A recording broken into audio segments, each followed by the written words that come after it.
ঈদের ছুটিতে ডিপো থেকে তেল সরবরাহ বন্ধ থাকায় পেট্রোল পাম্পগুলোতে রয়েছে তেল সংকট। ফলে অনেকেই বন্ধ রেখেছেন ফিলিং স্টেশন, আর খোলা থাকা পাম্পগুলোতে রয়েছে যানবাহনের দীর্ঘ লাইন। চট্টগ্রাম থেকে এ বিষয়ে আরো জানাতে যোগ দিচ্ছেন আমাদের সহকর্মী প্রণবেশ চক্রবর্তী।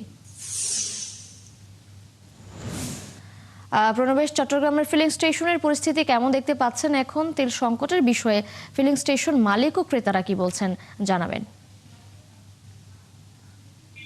চট্টগ্রামের ফিলিং স্টেশন গুলো এখনো খুলে নাই অনেকগুলো। যেগুলো খুলেছে সেখানে অকটেন রয়েছে। তবে ফিলিং স্টেশনের ম্যানেজার বা এখানকার যারা কর্তৃপক্ষ আছেন তারা যেটা বলছেন যে ঈদের পরে এখন তারা রাষ্ট্রায়ত্ত যে প্রতিষ্ঠান রয়েছে বিপিসির 72 ঘন্টা ময়েশ্চার লক সমৃদ্ধ লিলি বডি ওয়াশ, শিয়া বাটারের গুডনেস স্কিন রিপেয়ার করে রাখে সফট ও গ্লোয়িং।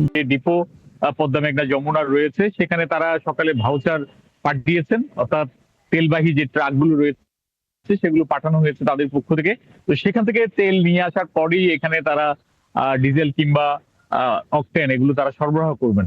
আর চট্টগ্রামে এখানে যেহেতু এখনো ঈদ, অনেক গাড়ির চাপ কিন্তু কম, শহরে গাড়ির চাপ অনেক কম।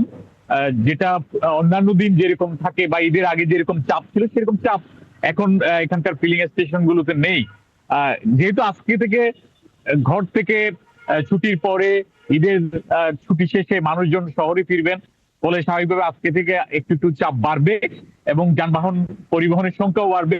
তো সেক্ষেত্রে ফিলিং স্টেশন গুলোতে হয়তো দুপুর গড়ানোর পর থেকে চাপ দেখা যাবে, কিন্তু সকালে এত চাপ দেখা যাচ্ছে না, গাড়ির এত সারিও এখানে দেখা যাচ্ছে না। তবে ফিলিং স্টেশন গুলো যেটা বলছেন, তারা তাদের চাহিদা অনুযায়ী এখনো পর্যন্ত সরবরাহ রাষ্ট্রায়ত্ত প্রতিষ্ঠান থেকে পাচ্ছেন না। ভাউচার গুলো আসলে হয়তো তারা এখানে পরিবহন গুলোতে তেল দেওয়া শুরু করবেন। তো যেহেতু ঈদের পর সেটি খুললে হয় তারা প্রত্যাশা করছেন তারা তাদের চাহিদা অনুযায়ী তেল হয়তো পাবেন, পেলে সেই অনুযায়ী এখানে যে পরিবহন গুলো আছে সেগুলোতে তেল সরবরাহ করা হবে বলে তারা জানিয়েছেন। ঈশা। প্রণবেশ চক্রবর্তী, আপনি আছেন সেখানে, ধন্যবাদ আপনাকে যুক্ত হওয়ার জন্য। দর্শক, চট্টগ্রামের ফিলিং স্টেশনের খবর জানছিলাম।